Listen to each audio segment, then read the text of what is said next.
Hola, ¿qué tal? Buen día, bienvenidos. Mi nombre es Saúl López Santizo. En este momento quiero presentarles una reflexión, un estudio que tiene que ver con la forma que deberíamos de prepararnos para enfrentar situaciones difíciles que se nos presentan en la vida y cómo podemos tener victoria al final. Marcos 9 del 14 al 29. Dice que cuando volvieron a los discípulos, vieron una gran multitud que les rodeaba y a unos escribas que discutían con ellos. Aquí están bajando entonces los tres discípulos, Pedro, Juan y Jacobo, con Jesús. Recordemos que habían tenido la experiencia de la transfiguración. Esta experiencia, ellos conocieron la verdadera identidad de Jesús como el Hijo de Dios, como el que tiene todo poder y tiene toda autoridad. Pero al bajar al monte había un problema que estaban enfrentando los discípulos, los 9 discípulos que se habían quedado. Y dice que discutían los escribas. Recordemos que los escribas eran un grupo de religiosos, fariseos, que estaban viendo en qué podían acusar al Señor, y ellos eran incrédulos, enemigos del Señor Jesús.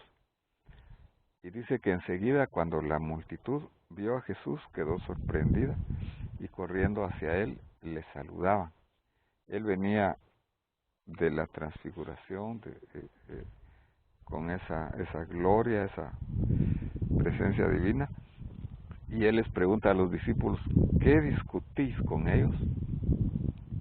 Los discípulos no contestan, ni contestan los escribas, sino que dice uno de la multitud, me parece que era una persona así anónima, dijo: maestro.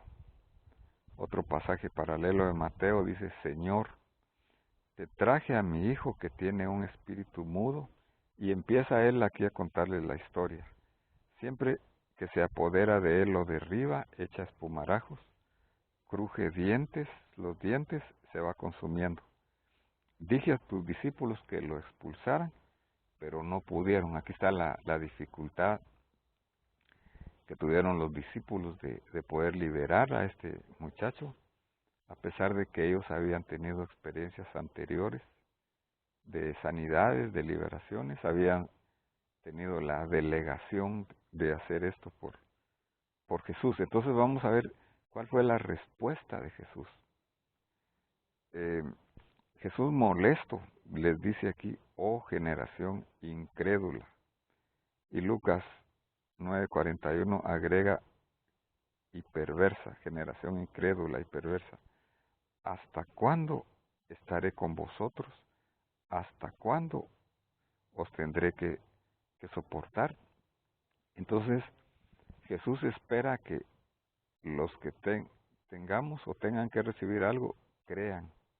Dice Hebreos 11:6 que es necesario que el que se acerca a Dios crea que le hay y que es galardonador de los que le buscan.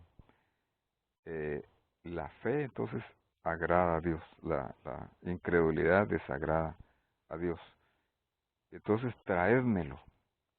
Le trajeron al muchacho, y cuando el espíritu vio a Jesús, hay un mundo espiritual aquí, al instante sacudió con violencia al muchacho, y éste cayó a tierra y se revolcaba echando espumarajos. Aquí podemos identificar esto como un estado de ataque epiléptico o gran mal posiblemente, aunque recordemos que puede tener una causa también orgánica, no solamente espiritual.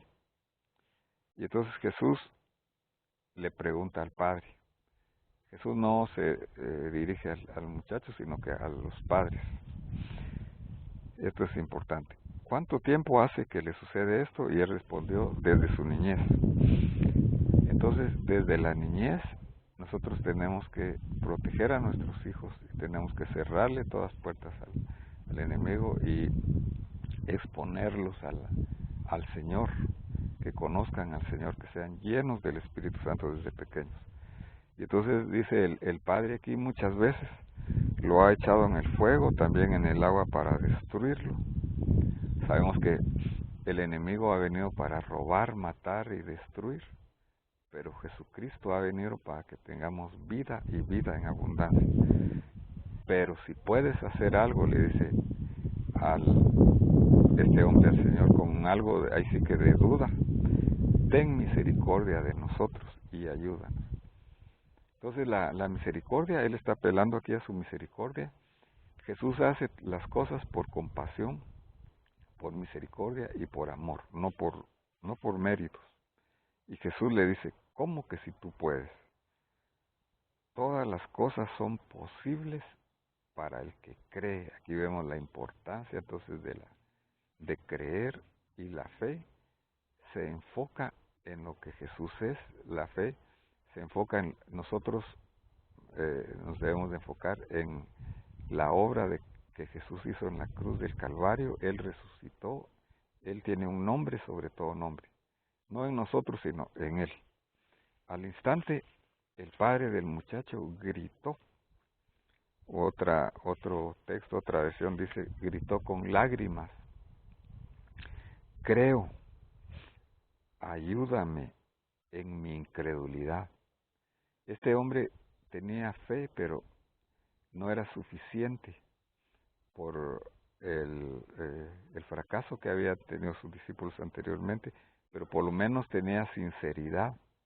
Dios mira nuestra honestidad, lo que hay dentro de nuestro corazón. Cuando nos acercamos a Él, debemos hacerlo como lo hizo este hombre, pedirle que nos ayude en nuestra fe. Y Jesús vio que se agolpaba la multitud y reprende al espíritu inmundo. Jesucristo es el mismo ayer, hoy y por los siglos.